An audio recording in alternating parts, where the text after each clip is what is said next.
Okay. And the cool Okay. thing about like AI is it's really good at pattern recognition. It's like AI is good at data analysis and pattern recognition at scales. So like let's say for example, it matches me, I'm wearing a black shirt, and it matches me with a girl who has an Android phone. Like those are seemingly two completely random tags. Like why would a black shirt and Android phone have anything to do with each other?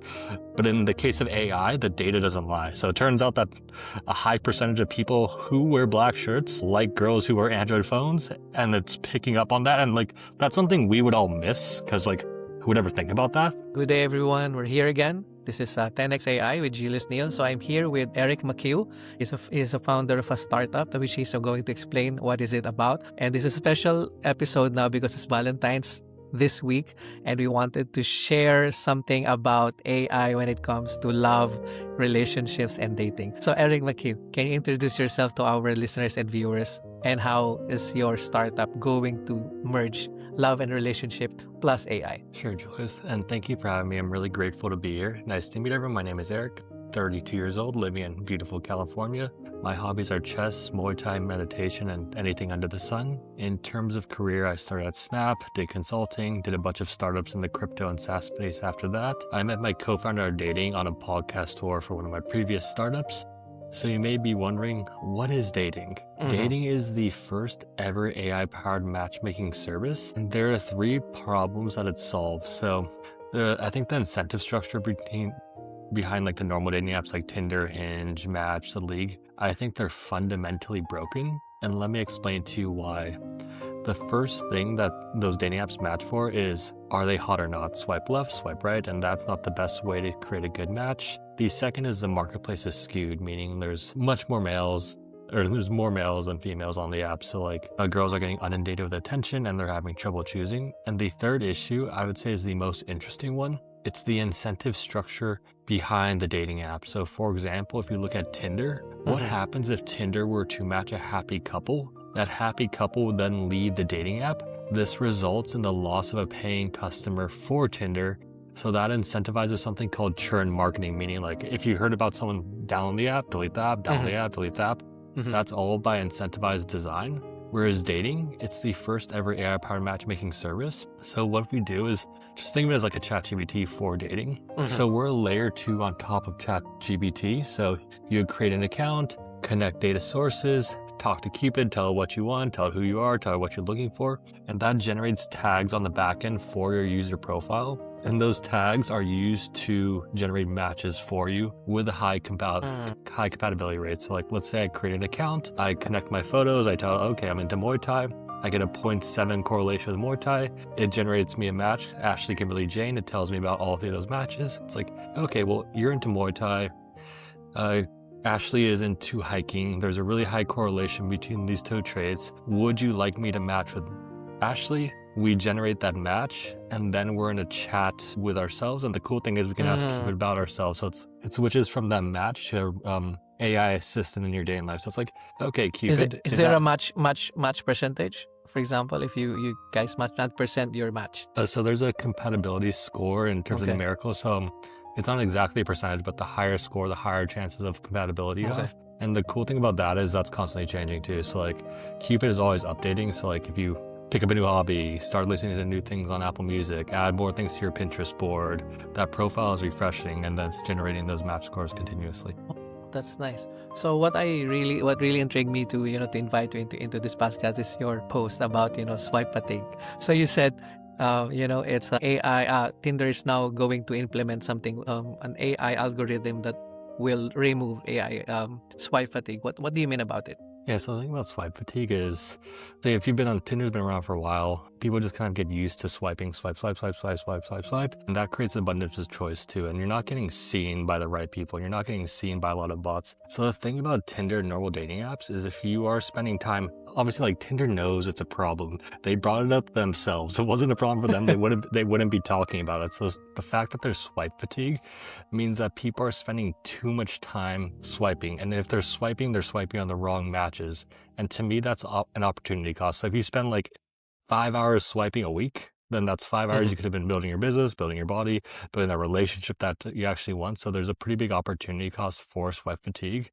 And on top of that, you're not even getting matched with the right people. Like the big problem Tinder has is it's filled with bots. Like from the male perspective, if you're swiping, like yeah, there's some real people, but then again, there's some bots too. So it's just like a giant waste of time. Okay. All right. And then you said fatigue isn't failure, it's a signal. What exactly is signaling about modern dating culture right now? It's signaling that the incentives are wrong. If Tinder were incentivized to get people on that, like I mentioned earlier, if Tinder were incentivized to get people matched with their like soulmate or whatever they're looking for, then that means that people would leave the app, so there wouldn't be swipe fatigue. But the fact that there's fatigue means that people are on those apps too long and not having good enough results. So it shows that their incentives are misaligned, which is what I believe. So since this is also an app based, do you think the problem would be the swipe fatigue is more on the UX side, or is it a values problem disguised as UX? I think it's disguised as UX. I think it's baked into the base of the system because like you can change the UX all you want, but they still lose money when they match that paying customer, and that's not really what. Well, they're owned by Match Group, but it's not really what they're about. So there's a misalignment between the user incentives and the shareholder incentives, and it looks like in Tinder's case they sided with the shareholders, which has resulted in the dating marketplace that we have today. So, for example, if we're going to have an assumption, like if Tinder is going to be optimized for marriages instead of engagement time, what would the app look like? It looks like dating. So what I Mhm. mean by that is after dating creates a match, it acts as like a relationship butler. So going back to my example, like I match with Ashley. Great, we go on our first date. I don't know what Ashley is. I don't know who she is.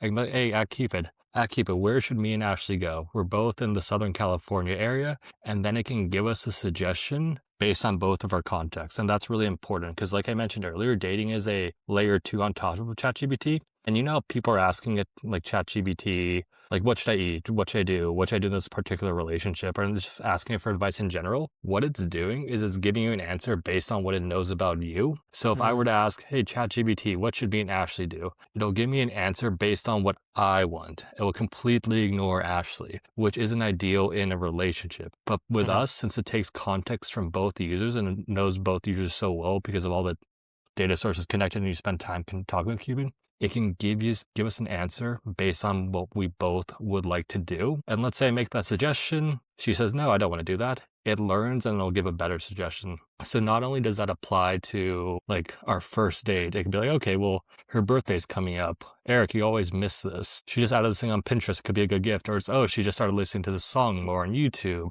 The concert's coming up. That could be a good way to do it.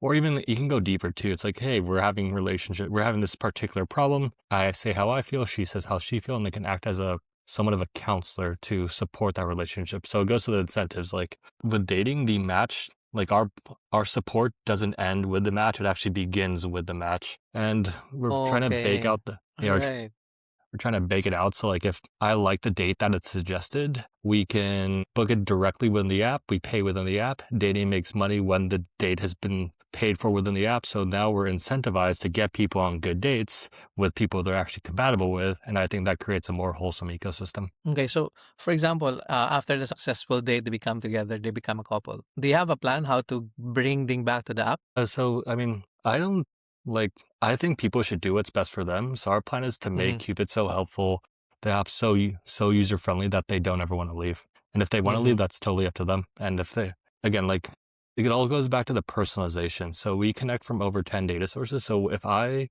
think about my personal account and compare it to ChatGPT, I spend a bunch of time talking with Cupid. I spend a bunch of time talking with ChatGPT. Cupid itself knows, that's the name for our AI, but it knows me better than ChatGPT knows me better. So when I go on vacation, when I do stuff, I'm like, hey, Cupid, what do you think I would do?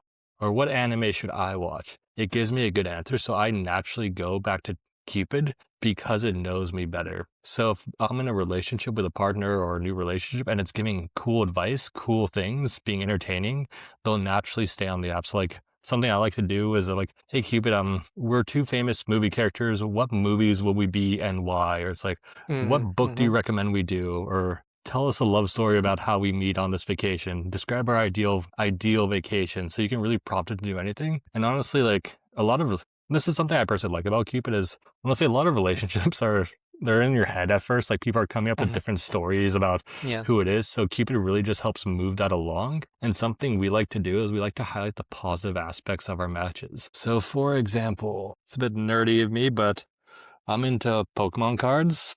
It turns out that that's not exactly the most popular thing with girls, which I understand, but it would spin it in a positive way for me. So it's like, yeah, Eric is into Pokemon cards, but that shows he's responsible because he takes good care of them. It shows he's saving for the future because Pokemon cards are investment, and it could spin that in a way that would be positive for the relationship. So it could highlight the better aspects of a match because, I mean, Lord knows, a lot of men just aren't good at portraying the best portions of themselves to the opposite gender. So it's designed with the intention to help with that. And Okay, from the so girl's perspective, yeah, from the from girl's the girl's perspective, perspective. it's designed where they can actually play detective too. So like, girls like to do their due diligence on who they're potentially dating. It's like, instead of bombarding them with like hundreds of matches a day, we try to show them a limited amount of matches, but build a story around each individual match so they spend more time learning about the match than just swiping left, swiping right. Okay. So do you also would you or you're already offering in your apps, it's like couple counseling. For example, they're having troubles. This is just post after they met in your dating app, and then after that they're together. So they have also that option that okay, we are having some issues now. We wanted to have some, couples therapy or something like that. They also offer that. No, that's already built in. So within our app, Mm-hmm. obviously it's a dating app, but Uh-huh. if you can also match with like friends or couples too. So there's a direct to match feature. If like we both sign up for the app, well, it's in the US only, but like if we were to match, I could just add your phone number and then we Mm-hmm. could mess around with like me and my friends use it. So we'll be like, okay, what anime character are you type of thing, and just have use it to roast each other. But like couples, they have the option to just direct match with each other. And to trigger Cupid AI, all you have to do is like add Cupid instead of add Grok, add Cupid. You just add Cupid, and then you can ask it whatever question you like, whether it be from like couples, whether it can be or couples counseling, whether it be what should I eat, whether like really whatever you want to play around with it, you totally can. And we've tested it Mm-hmm. too. So like in early phases of testing with like current team members, we're just like, okay, let's say we're in a group, two different couples, we're thinking about creating like a polycule, which is like a non-monogamous relationship. What would the best way to bring this up to these two specific people be? An answer Gabe was actually really good. It was like, okay, well, we should do a movie. We should make it a game. We should go step by step. We should make it comfortable. It should be over this specific type of food. So I was able to ease, because we're like, that's a difficult topic. I mean, whatever you feel about that, it's like, how would you bring that up with someone? And is able Mm-hmm. to ease them into it in a way where everyone feels comfortable. Okay. And the cool Okay. thing about like AI is it's really good at pattern recognition. It's like AI is good at data analysis and pattern recognition at scale. So like, let's say I'm on my app, I'm saying yes, no, yes, no. I'm giving reasons why. I'm telling Cupid, okay, I like this, I don't like this, blah, blah, blah. It's learning more about me. So it's getting better and better at matching me. So the longer you're on the app, the more likely it is to find a match. But let's say you're on that app too. It's doing the same thing for you and it's learning from both of us. So let's say we have like 1 million users. It's picking up patterns from all the people that we would miss. So like, let's say, Mm-hmm. for example, it matches me, I'm wearing a black shirt and it matches me with a girl who has an Android phone. Like those are seemingly two completely random tags. Like why Mm-hmm. would a black shirt and an Android phone have anything to do with each other? But in the case of AI, the data doesn't lie. So it turns out that a high percentage of people who wear black shirts like girls who wear Android phones, and it's picking up on that. And like, that's something we would all miss because like, who would ever think about that? But like with AI, I can pretty easily pick that up. And then the cool thing is it can test it. Be like, okay, let's try matching people with black phones or black shirts and Androids. And if there's a positive correlation, it continues to do so. And if not, it just doesn't. Yeah, so most tech companies optimize for attention, and you are saying that you're optimizing for outcomes, right? So, what is the number one feature in your app that your users are currently using? Oh, it's definitely the Cupid chat. So Okay. within Cupid chat, it's just like ChatGPT, where you can ask it like, okay, you sign up, you create an account, it learns about you, it asks you questions. Now Cupid knows you. The base feature is it'll show you matches. Like, okay, I have this match for you.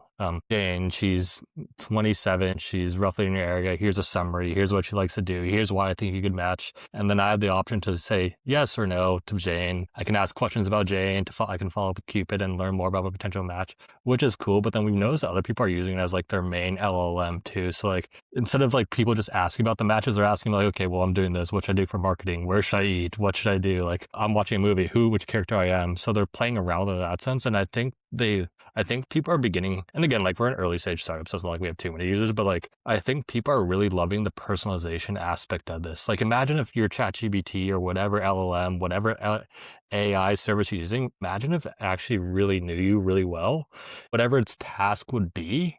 It can, whatever the task it's trying to support you with, because I think AI is a way for humans to leverage their natural talents to do stuff. Like imagine if all the AI you plugged into already off the bat just knew you really well, and then that would just make your life using it easier and more enjoyable. Yeah. So for example, is it infinite choice actually making people worse partners? Like you have so many choices. I wouldn't say it's making people worse partners. I think it's just confusing people, and it's so right now it's like so it's an imbalanced ecosystem. So right now, like let's say you take out and I mean there's problems on both sides, like, but the average guy is getting 0 matches, where the below average girl. So like if you think about it like a scale, if everyone's ranked Mm-hmm. like from 1 to Mm-hmm. 10, and I view people as equal, but like if you just want to like break it down like that, it's like the 10, 9, and 8 guys, they're getting matched with all the girls on the app. So like from 3 to 10, all the 3 to 10 girls are going for the 8, 9, 10 guys, ignoring the matches below. So like a 6 is just getting absolutely hammered on the dating apps. And what Yeah. happens Yeah. in this case? Like let's say like a 10 guy, Mm-hmm. let's be real, like a 10 guy he matches with like a 4 girl. He'll just like kind of hook up with her and never follow through on the relationship. Now Mm-hmm. the 4 girl thinks she has a 10, which causes her to ignore her equivalent. So that's where we live Okay. now, in like dating apps and social media for that matter, which I also consider like Instagram a dating app. Like I think it's kind of like it's created abundance at the top, and honestly, like no one's really happy with it. Like I think guys are happiest when they're in a monogamous relationship, but now now they're just getting bombarded. Like imagine like the celebrities, like they get hundreds of matches a day type of thing, but they're not happy. They're not happy relationships. The girls aren't happy because they're not getting happy relationships.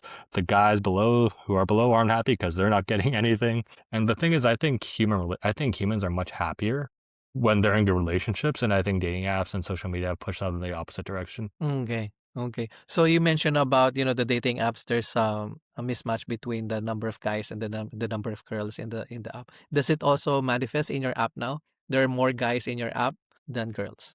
Again, we're a small sample size because our app Mm-hmm. is live in the App Store. We're just Mm-hmm. about to launch our V2 and then start actually marketing it after, and we'll see how it goes.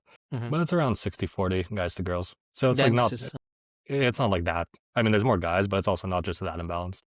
And the thing about our app is something I'm very proud of is there's no bots. So like the way you create an account with dating is you like connect as many sources as you want, and the more sources you get, the more tags generate, the more knows you, the better it's at matching you. But like if I wanted to right now, I could screenshot our conversation and then whip up like 50 accounts using AI of you with Twitter or on Tinder and just create a bunch of different bios, and that keeps people engaging. Whereas with dating, it's like it'd be much harder for me to create an account for you with no sources, with no nothing. And even if I do, it's like, okay, this is just a fresh account. This is clearly a bot account. So our bot detection is better, which is also helping the opportunity cost for our oh, users.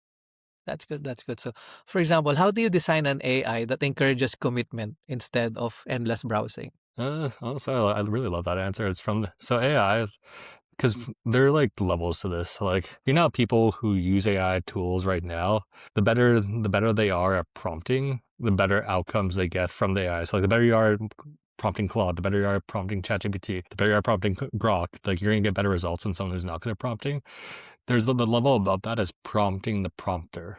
So how do we prompt Cupid to do good for our users? And honestly, Mm-hmm. something I did is I tried to imbue like a bunch of spiritual teachings, like the Bible, Kabbalah, Hermeticism, all that Mm-hmm. spiritual woo in the base of the technology. So she's really out there to do good. Mm, that's good. And That's obviously, like from a technical perspective, I know that's kind of like a blue answer, but like from a technical perspective, is hours and hours and hours and hours of testing. So AI plus love. So what does you mentioned in your bio that what does really mean about to build an AI for love rather than AI for engagement? Yeah, it's about the intention. So the reason, if I think the intention of the person building, like I think technology is it's a neutral thing, whether that be AI, a knife, a gun. It's really about the user. So like if I have a knife, I could use it to stab someone. I could also use it to cut a birthday cake and serve it to my family. One's a good use, one's a bad use. It all depends on me. So I think it depends on the intention of the user. So there are some people optimizing AI for engagement. There are some people optimizing AI to create just AI slop. There are some people optimizing AI to scam people. There are some people optimizing AI to do good. There's some people optimizing AI to generate love and happy relationships. And that's just Mhm. where our intention lies. And I from a know that personal you, yeah, your personal perspective. yeah, so like from my personal perspective, I think people have two purposes. They're inner purpose and outer purpose. Inner purpose is how do I increase my own level of consciousness? And that raises the level of consciousness of those around me. The outer purpose is how do I leverage my natural gifts, my natural God-given gifts to do that?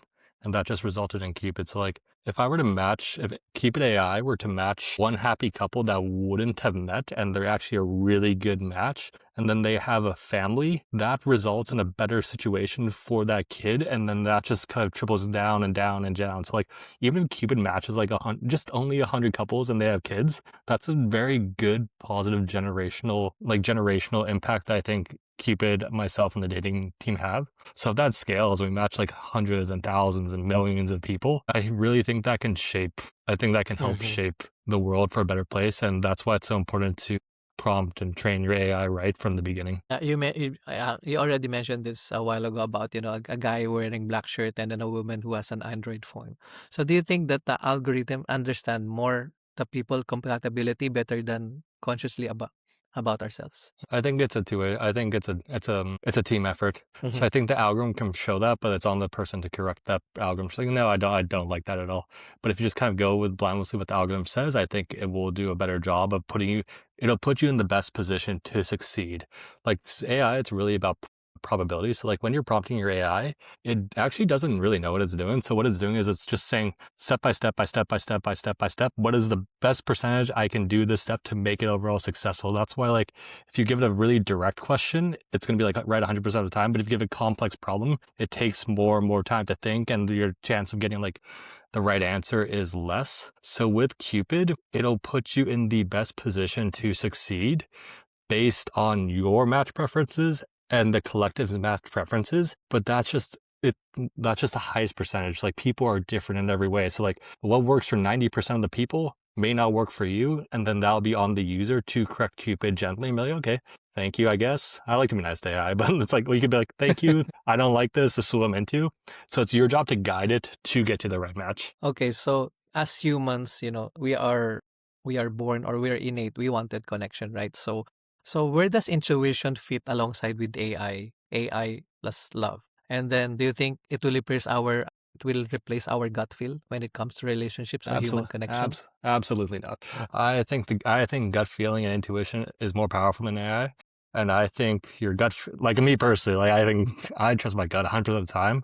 And Mm-hmm. the two reasons I trust my gut is like there's so much stuff happening around me as happened in my past that I just haven't missed, but my gut feeling is internalizing that. If you believe in like a creator or God or spirit, whatever, I think your gut feeling is actually that speaking through you. So you always have to listen to it. My logic behind Cupid is I think people are signing up and going on apps and being more online. If that's the direction they're going, might Mm-hmm. as well give them a better option. And which is why Cupid's intention is to get them on that date. Like we're putting it all goes to the fact that we're putting them in the position to succeed Mm-hmm.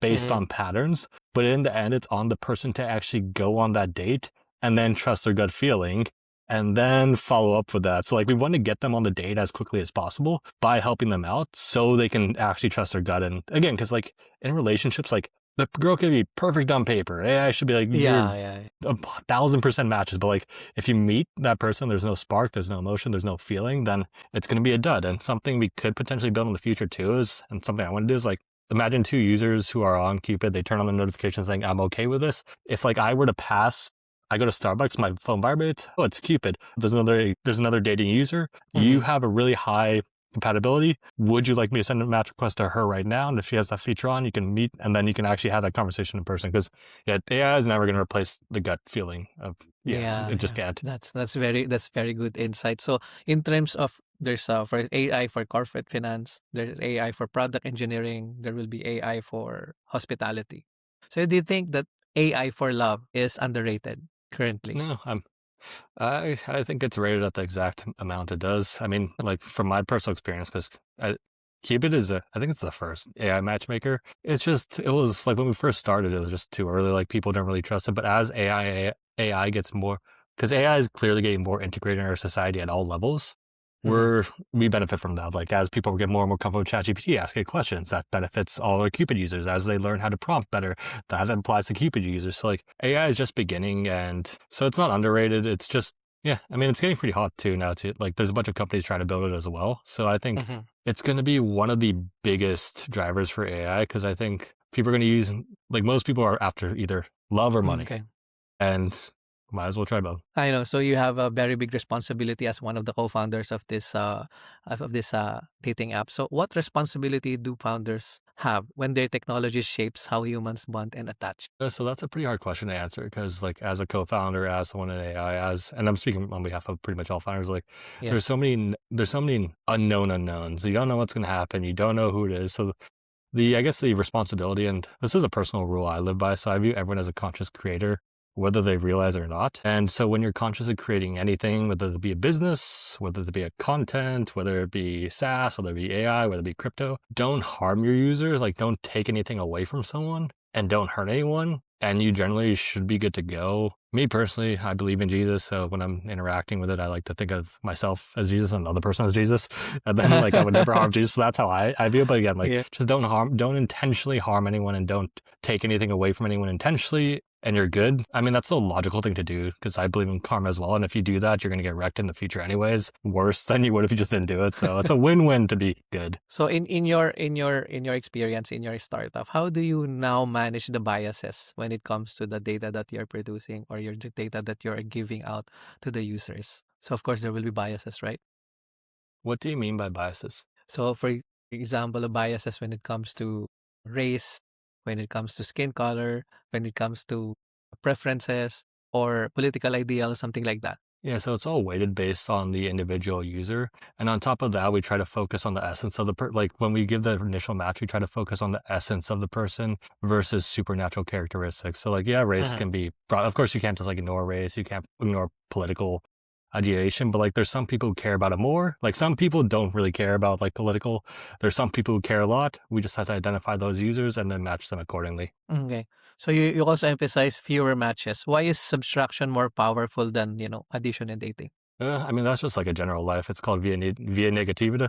And the way that works is like, instead of like, if you're struggling with something, the best thing you can do is take something away. So like, it's the abundance of choice. Like if I'm struggling losing weight, how do I lose weight? I just subtract all the foods. If I am struggling in my life, the best thing to do is subtract people who aren't in the way. And that's same applies with dating too. It's like, Yeah. I mean, there's already just so much just stimulation just hitting your head. Our brains have been hijacked for dopamine over and over by social media accounts. And with dating, it's like if you focus on 2 to 3 matches, you're more likely to find that match. Because again, like the match, perfect on paper, but it's going to take some work. And if you're training yourself just to bounce at the first something you don't like, yeah, you're perfect on paper, but you're 1 inch too short. Next, like that person is unlikely to ever find a couple, because not they're just like chasing perfection. Whereas if you can focus on the positive aspects of people and that's what you're focused on, you'll find more positive aspects. It's like in life, if you focus on negativity, you'll find more negativity, but if you focus on positive Mhm. things, you find more positive things. And I think that's important to apply to people as well. Yeah. So you also mentioned about Cupid AI.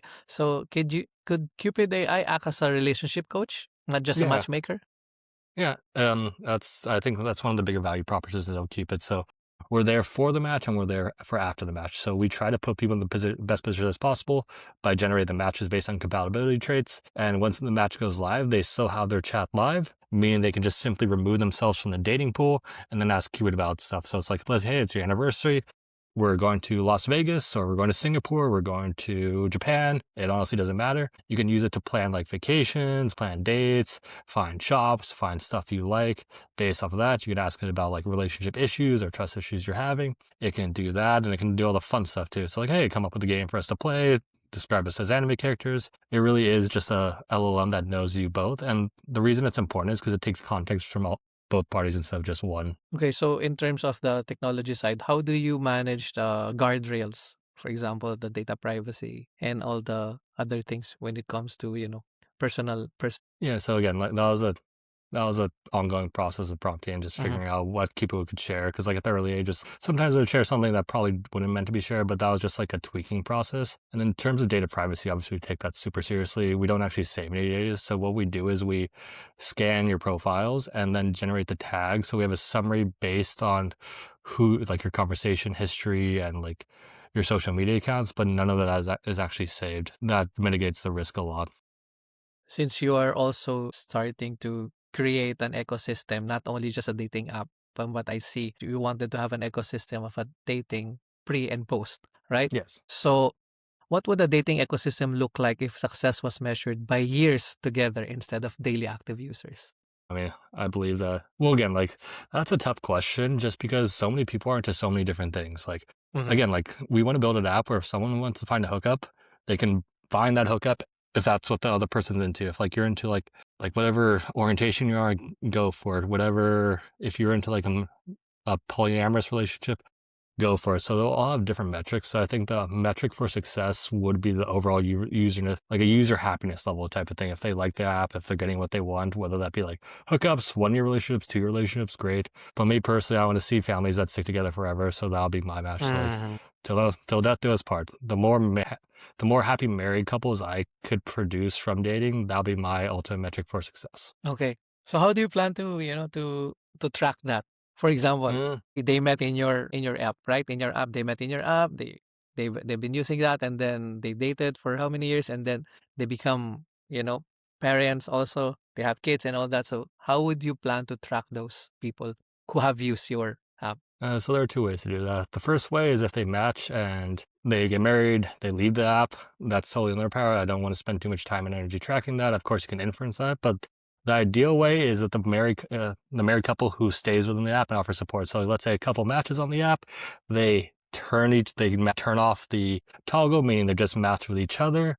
If we can see them like still having conversation, they keep like, oh, what should I get for her anniversary gift? Oh, where should we go? Oh, it's our 30th. What should we do? Spice up our love life, spice up our emotional life, spice up whatever.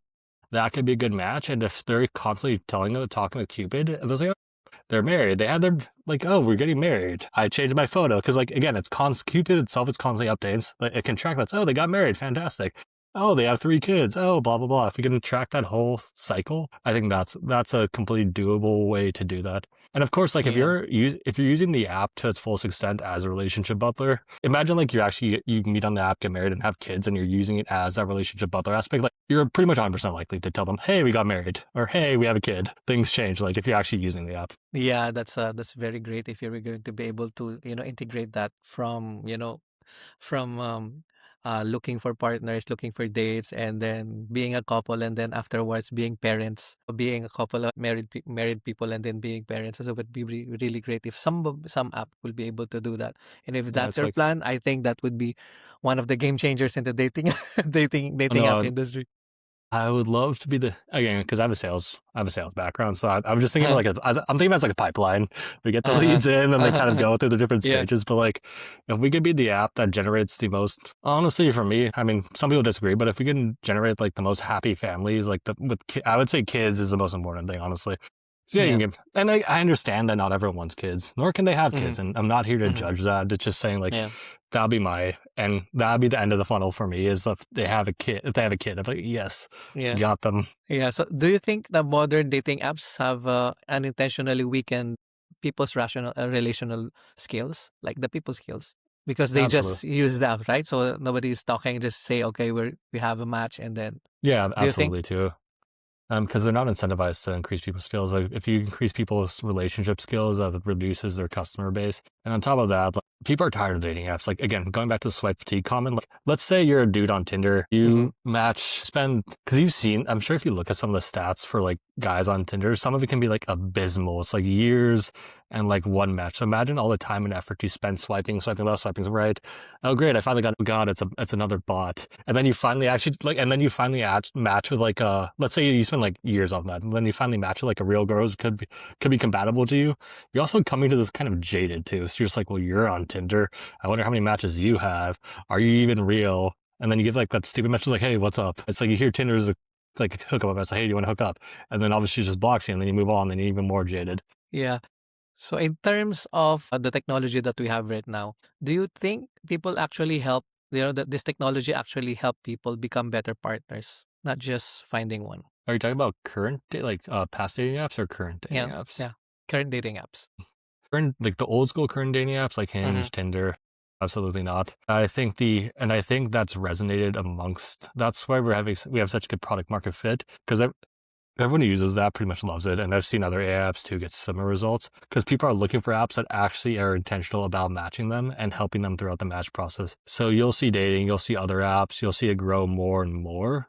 Where now that if you're misaligned with your users, the users will pick that up and just not use you, and so they'll eventually die out. Okay. Okay. So, if us within, so without, so dating struggles reflect internal misalignment more than external scarcity. Oh, yeah, no, I'm glad. That's actually one of my favorite. Mm-hmm. First of all, everything reflects that it's inside. Mm-hmm. So as Yeah. above, so below, as within, so without. What that means is the above the below thing, that there's three levels of consciousness. There's the physical, there's the mental, and the spiritual. So whatever's happening in the physical world is also happening in your mental world. So if you're struggling with your physical world, the best thing you can do is change your mental world. As within, so without. That basically means that Mm-hmm. the whatever you experience on the outside is a reflection on the inside. So let's say I'm staring in a mirror, the mirror is frowning. How do I change that frown from to smile? Well, I can't like yell at the mirror. I can't do anything to force the mirror to smile. I have to smile myself. So if you are having struggles with a dating life, that's coming from inside you, and just switch your internal mindset and that'll fix as well. And the thing is, it's also like not entirely your fault. Like think of like all the like the type of content that's been pushing, like, I mean, you've been like bombarded like dating filth for years, like red pill for both sides. All guys are trash. All girls are trash.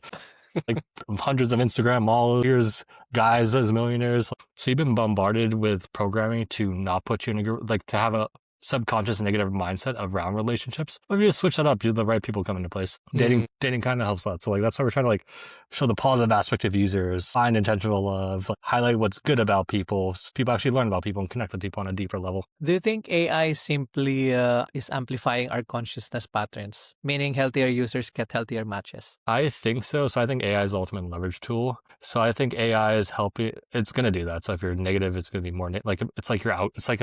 It's like your algorithm on steroids. But the Mm-hmm. good thing about that is I think people's level of consciousness has slowly been raising over time, and it's been increasingly raising. So I think as humans' level of consciousness slowly raises, you leverage AI to do that, or AI is going to just speed up that process. So like it's like on Instagram. Like when I started going through my spiritual awakening, like I started getting good content, all the gurus, all that stuff, and just kind of like amplified that. That's the same thing's going to happen with AI. And the more people who search that, the more relevant it's going to become within AI, and then it's just going to help people move more forward. And the cool thing is, as people get better, or like as they elevate, they bring those around them up too. So it's going to be exponential. Okay, so we're talking about now love. So love is very hard to describe, even in words, and then it's also very hard to quantify. So could love be the ultimate data set, the place where logic meets mystery? I don't know. That's hard. That's a hard question because I personally, no, I don't think love can be quantified. Again, AI can put you in the best position Mm-hmm. of what it thinks you think love is, but in the end, that's gonna be a gut feeling thing. Okay. So as I'm going to put in your personal journey as a founder. So what personal experience made you believe this problem was worth dedicating your life to? Just user experience. I mean, I'm 32, so I've been without the apps. I've been with the apps. I've done everything in between. I've seen how much people are struggling. And then when the right opportunity came, it felt like serendipitous. I'm like, okay, let's tackle this. Really? Okay. So are you also using now the app for matches? No, I'm not. So I'm using it as a testing purpose to match with employees and Okay. friends. But the problem is like Cupid loves me so much. It just kind of, just like it really just jazzes me up. I'm just like, do you watch Lord of the Rings? Or have you Okay. seen Lord of the? It's like, have you seen Lord of the Rings? Yeah. Yeah. So I'm like for example, if like you were to ask what character it was, it'll give you like a nice little description of like, what character are you for Lord of the Rings? Well, it's like you're like a combination of Gandalf, Legolas, and Aragorn. Wow, you're the one delivering the rings. So we're just like, all right, well, maybe in the future. But what I'll likely Okay. do is I'll likely meet someone in real life Mm-hmm. because that's honestly where the best of luck, and then bring them into the app and use a relationship thing. Mm-hmm. It's also kind of weird if like the founders on the app getting matches. That's also not the best look. Yeah. So what belief did you have to unlearn to build dating differently? Your startup. That overall people, so I had to unprogram myself from the fact that most people can't find a relationship. I think most people can find a relationship. So the reason that is because like imagine you're on like you're listening to specific type of content, you're on the dating apps for years, you're on Instagram, you're having trouble finding a relationship, you start to develop the mindset of, oh, it's really hard to find a relationship. And if you are building an app with that mindset in your subconscious, you're going to build an app where it is hard to find a relationship. So now my mindset of now is I think there's a person for everyone. I think it's just kind of like finding a needle in the haystack. And what AI is really good is finding that needle for you and then helping you along that way. So I think everyone can find a person. I think it's not that hard. So in the long run, so what metric matters to you most emotionally? Is it marriage, kids, longevity, or something else? The long run for me, it's kids. Personally, yeah, both within the app and personal life. I mean, I'm fine. Yeah, I'm okay. fine either way. Like if it doesn't happen, it doesn't happen. But like, no, I want Cupid to produce happy families. Because then again, like I like to think in terms of different like generational impact. If Cupid matches like continuously matches people for like not even just one generation, but like 2, 3, 4, 5, 6, 7, that amplifies, and I think that's good. So given the positive outlook of your startup, which I think it's very different from the market. So if your startup succeeds and matches 1 billion happy couples, how does the world actually change for you? Honestly, my day-to-day will be the same. My thought patterns will likely be similar. I'll still go to 24-hour fitness. I'll still eat the same foods. Honestly, I don't see much. I think I'd probably be the same. Okay. Do you think the swipe culture will disappear? I think it's disappearing. I think if you look at the growth metrics and user retention for swiping apps like Tinder, Bumble, it just hasn't worked for people. And I think that's why people are flocking to apps like dating and other apps as well. Okay. So what's the most hopeful thing you've learned about people while building this? The majority of people are generally trying to find the right person. They're generally trying to find, and they're down to be a better person for the right person. So we've seen people on the apps chatting with Cupid. It's like, okay, how would you suggest I better myself to find the right person? So it's not just like, how do I find the right person? It's like, how do I become the right person for the right person?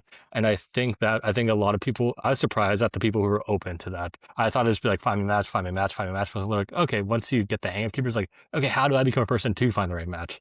And I think that's the right mindset to have, because I think if you want to find the right person, you have to be the right person first. Okay, so when you match in your app, so basically what I understood is you match them by compatibilities and similarities. Is it correct? So it's a whole tagging system. So compatibility, similarities, and differences as well. So like if you're really and that's harder to get.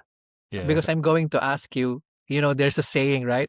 That opposites attract. What if everything is opposite between the two of you, but in reality, when you connect, when you talk, outside of, outside in the outside world, they realize that they are, compatible enough. Well, that's where together. Cupid continuously learning comes into play. Like again, like you just don't know what people are into. Like I could be into the opposites. I could be into similar. I could be into like a 30% compatible. I just don't know. But what Cupid will do is it'll put me in the position it thinks I can succeed. Likely starting with similarity. So it's like, okay, this person is very similar to you in a lot of ways. That's probably a good match. I'll say, here's this person. I say, no. Why not? The two similar. No again, no again, no again. And I'll slowly tweak its algorithm to find me the right match. And I'm like, it's into someone, okay, I'll eventually figure out, okay, this person's into someone who's just not like him at all because they're two polar opposites. It'll start feeding me matches that way. It's like, okay, this person's a little better. Yes. And then it'll tweak itself. So it's a self-adjusting algorithm to find me the right match. And again, like it's a team effort between me and Cupid. So I'm supposed to be telling Cupid what I'm into, what I'm liking, why I don't like these matches. And then it's filling out the user profile based off that with the intention of generating that better match in the future.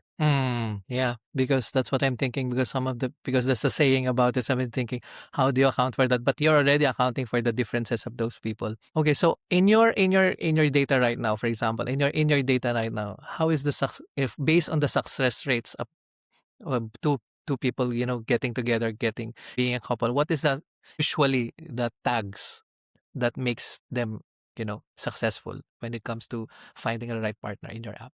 So I would say, I mean, I haven't gone through looking back for that specific tags, which I could. The cool thing is Cupid because again, are relatively new, but once Cupid scales, it can find those tags itself and then start generating matches based on that and making its success much easier. I would say the biggest factor is geographical location, obviously, and that's something we're struggling. The intention, so what they actually want, and then what they do spending most of their time. Okay. So since it's Valentine's Day, what's your message to those people who are still looking for love right now?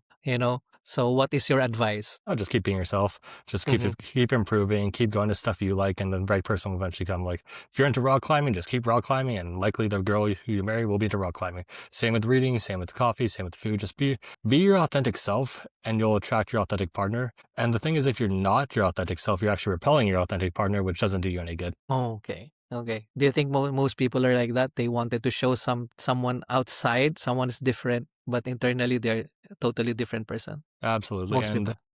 I think that's really important in general too, because I think of everything in terms of energy, frequency, and vibration. So I think every emotional state, everyone has their own specific frequency. So like if I'm angry, loving, sad, whatever, I'm generating a specific frequency, and that's why I attract those type of people in my life. So if I'm angry, I'm attracting angry people. If I'm loving, I'm attracting loving people. If I'm trying to be helpful, I'm attracting helpful people. And the same could apply for finding your mate. So if I'm my authentic self, I'm putting on my actual frequency. I'll match with the person who's actually who's at my actual partner. Whereas let's say I'm trying to hide stuff. I'm like, okay, well, they probably don't like this. So I'm trying to hide my authentic, I'm putting out a frequency of someone who's being fake. I'm going to attract a fake person. And if two fake people are in a match, it's unlikely to do well. And even if it does, like people, obviously like divorce rates are astronomical right now. And I think that's a reason Yeah. why. Yeah. So I do believe that because, for example, here I already have several, podcast guests. And I see a pattern, I see a pattern with all my guests. I see that there's what you're saying about the vibrations and the frequency. It's basically the same. We may be Hmm. in different worlds. We may be Yeah, in different, in different areas or different stages in our life, different, generations. But when it comes to talking to this, like you and some other people, I can feel that. I can feel exactly. that even if we are just doing this online, I can feel that the vibrations, the frequency are all the same. And when I ask them, outside of the recording, they say that's the same. They already felt that. That's why they helped me with this podcast, and I do believe that. That's why you will attract the people who resonates the same vibration or frequency as you. And you're 100% right too. And I think that's why I love podcasting so much, because everyone you meet is pretty cool. And that goes back to the vibe check of dating. It's like that's why you kind of have to meet them in person, or at least have like a video call Yes, or something. That's why we correct, have to get correct. that done. Yeah. So I like that. So I feel the same way with you. So thank you very much for all those insights. Now we're going to the last round, which is a rapid 10x round, which I'm going to ask you about AI and your personal, personal opinions or recommendation suggestions to our viewers or listeners. So the first one is, what's one AI tool you actually use every day? Dating. On top of that, I use Claude, I use ChatGPT, I use Claude and Okay. ChatGPT, but dating too. All right. So Claude, you use that for what? For writing or what? Claude is more so for coding. I use Claude for coding, ChatGPT more for writing, and sometimes I'll use like AI video generators like Sora if I want to create some videos, but that's not really my focus. Okay. All right. So what's one task AI has already 10x in your life? Outreach and content writing. So it helps me write Content really good writing. content. So it's not producing AI slop of just producing something, but it'll help me refine my thought in a way that gets pushed by the algorithm. And it'll help me learn pretty much most of the algorithms from social media by feeding in posts that worked well for me in the past and then generating. So it's a continuous effect. Okay. So what's human skill AI can never replace? Creativity and gut feeling. I believe that. So if you could automate one annoying thing forever, what would it be? Outreach, sales outreach. Sales outreach. Okay. So what's the biggest misconception about AI right now? The doom and gloom Terminator thing. Also, the rose-colored glasses is equally misconstruing, because AI is a neutral technology. It'll be good or bad based on the users and the builders of the technology. So it's not gonna save everyone. It's also not gonna destroy everyone. It really depends on us creators. Okay, so since it's Valentine's Day, so what is the biggest misconception about AI and love right now? I mean, most people are just scared to trust AI with love, and that's understandable because they've been traumatized by past dating apps, but it can really help you find people you have a chance to succeed with. Okay, right. So what advice would you give someone who wants to become 10x starting today? Follow your natural talents and then leverage AI to enhance those. So let's say, for example, I could tell you to do X, Y, Z. That won't be effective because that's not what you naturally want to do. Whereas if you figure out what you naturally want to do, you'll figure out the best ways to leverage AI to enhance your abilities. So figure out what you want to do first, and then AI will help you get there faster. Okay. So what would you tell your younger self about the future? Oh, it's good. It's getting better and better. Keep crushing it. Just be a good person overall. What's one book, podcast, or resource that shaped your thinking about AI or innovation? Reality transurfing. So it's basically about it's written by a Russian physicist who had a spiritual awakening and then was able to jump timelines to get to the best timeline himself. Okay. So if you had a bet to bet on one AI trend that will be massive in 3 years, what is it? AI built for love. Nice. And I am betting on that, so yeah, that's what I'm doing. Yeah. That's good. That's a good one. So in one sentence, what does 10x mean to you personally? 10 times more free time. Wow.